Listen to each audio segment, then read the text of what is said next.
Hey, greetings everyone. Glenn Calloway from the basement, back with another video. Today I'm kind of picking up on a theme that's been going around the vinyl community. A few videos I have seen. 5 records I will never sell. It was started by a channel called The Vinyl Narrative, who I am a new subscriber to. And check out his channel. I think he kind of got this idea by talking about purging his collection. And I was reading the comments from his viewers, and a lot of them said, I never sell anything. Well, I'm a purger. I'm a firm believer in quality over quantity. I try and keep my collection to a certain, I think I have about 800 records. That's good, man. I don't need a wall of records with 10,000 records. I'm not a library. I like to listen to the records, and I like to have what I like to listen to. So for me to be a completist in vinyl's too expensive. There's records that I just have bought and don't like or never play. I'm trading them in. I'm not keeping them. So that's just me. But everybody's different. A lot of people like a massive collection, and they're collectors and whatever. That's cool. So anyway, let's get started. 5 albums that I will never sell from my collection for whatever reason. Number 1, my favorite album of all time is Jethro Tull's Aqualung. In 2011, the Steven Wilson stereo remix came out in this hardcover thingy. I think you could buy it with a CD and a Blu-ray or something. I don't know. I can't remember. Anyway, there's the record. It's on the green chrysalis label. Now, I was never happy at all with the, I guess it's the mixing and the dynamics of the Aqualung album. I always thought some parts were way too quiet, some parts were way too loud. When you had the loud parts on and you turned it down a bit, then you couldn't hear the quiet parts, especially at the end when they do the wind up. It was like Steven Wilson punched it up a bit, which I like. Guitar's punchier, vocals are punchier. It's just a great, Steven Wilson did an amazing job. This is my favorite mix of Aqualung, the Steven Wilson 2011 mix. And it's also in a great format here with a,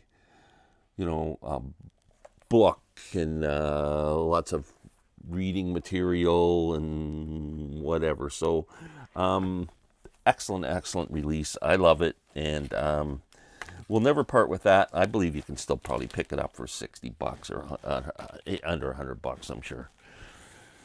Number 4 on my list would be a Record Store Day release from 2017, I think.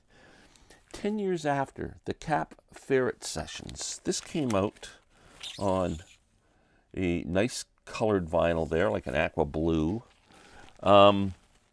This is recording sessions that 10 years after did, and they were stuck in Alvin Lee's basement, I guess, when he passed away. His widow found them. They played them and realized how good this stuff was and decided to release it. I don't think it's ever been re-released other than the Record Store Day release. I think you can buy it in a CD format if you buy a box set of some kind for 10 years after. I could be wrong, but it's kind of a costly record right now, and it is fantastic. If you're a 10 years after fan and you've never had a chance to hear this, it's my favorite 10 years after album. The playing is fantastic, unbelievably good. Really just a super strong record.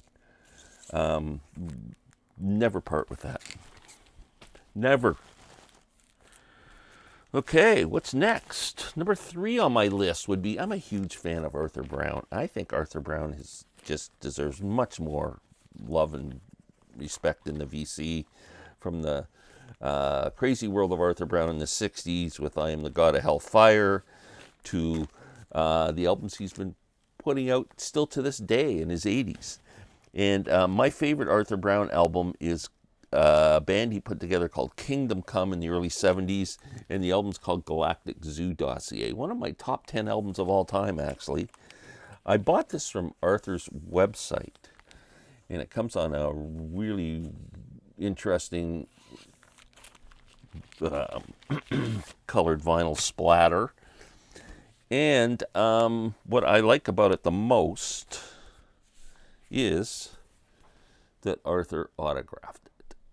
That is what makes it very cool for me to keep. I had the opportunity to actually chat with Arthur Brown on a live chat one day, and it was a big thrill chatting with him. I would love to hear some stories, man. That guy was around for everything. So number 3 on my list is Arthur Brown's Kingdom Come. We'll put that away later. Number 2 on my list, old people always have trouble with current artists. I say, I don't like any current artists. I just like my 70s and 60s and whatever. I have a few current artists that I absolutely love, and one of them, my favorite female artist currently recording, would be Lydia Loveless. I just think she's amazing. I have all her records, and I have never seen her live. She doesn't come up. The time she came up here, she was like a half an hour opening act for Drive-By Truckers, and I didn't want to spend the money just to see her for that short a time. She was playing in Florida 2 years ago, in Orlando, where my daughter lives. And I called my daughter because I introduced her to Lydia, and said, Lydia Loveless is playing in town tonight. You should go see her. So she went. She said she was fantastic. She was fabulous. And my 70th birthday was coming up. And Andrea got Lydia this album Real, which is a great frickin' album, which was released in 2016. It's almost 10 years old. Fantastic. Look how punky she kind of looks there. And she plays that role. It's kind of punky, Americana, country, rock, pop. It's just very quirky. And anyway, look at that. Happy birthday, Glenn, Lydia Loveless. Happy 70th birthday, Glenn, Lydia Loveless. I just treasure this. Treasure it. That's number 2. That record is never leaving my possession. Ever. Number 1. One of my favorite artists of all time, Béla Fleck and the Flecktones, or Béla Fleck just on his own, or with anybody. Béla put the Flecktones together in the late 80s, and I think the second album they released was Flight of the Cosmic Hippo. This is a real fusion album, a mix of jazz, funk, bluegrass, and yeah, it's a really cool album. It was nominated for Grammy Awards. Incredible album. This is an original vinyl. Try and find one. I looked on Discogs just before I came on. The only one was selling for $100, but the guy put in the ad that it skips and it's not in very good shape. So what's the point in buying it if you can't play it? But anything other than that, just try and find one. $200-300. Earlier this year, they reissued the album on colored vinyl, 900 copies, and I think it sold out pretty quick. Now, when I was in Rochester with my nephew a couple of weeks ago, we were in House of Guitars, and I just happened to walk by one of the sections, and Béla Fleck and the Flecktones caught my eye. And I went over and looked in the section, and they had the reissue album in there in colored vinyl for $40. I should have bought it for myself to put it away, but my nephew Jack does not have it, and he's turned into a bit of a fan. I said, you got to buy this, man. Like, you'll never see this again, ever. And he bought it. So I'm happy for that. I don't know what that reissue's worth now, but the original vinyl is worth quite a bit of money, and it's an album that I love anyway, regardless of the value. I wouldn't trade it. But yeah, One Flew Over the, or One Flew Over the Cuckoo's Nest. They do have an album called One Flew Over the something. Flight of the Cosmic Hippo, fantastic record.